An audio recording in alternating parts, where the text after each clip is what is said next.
Ang mabuting balita ng Panginoon, ayon kay San Lucas,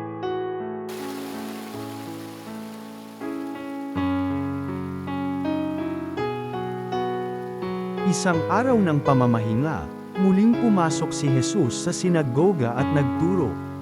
May isang lalaki roong tuyot ang kanang kamay.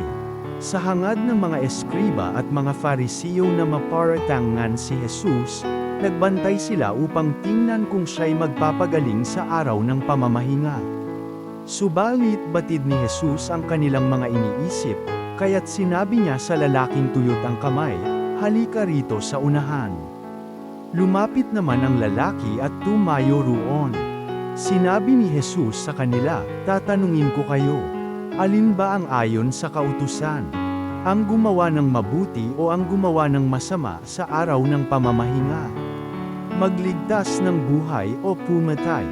Tiningnan ni Jesus ang nasa palibot niya at sinabi sa lalaki, "Iunat mo ang iyong kamay." Iniunat na niya ang kanyang kamay at ito'y gumaling. Nagngingit-ngit sa galit ang mga eskriba at ang mga Farisiyo, at pinag-usapan nila kung ano ang dapat gawin kay Jesus. Ang mabuting balita ng Panginoon.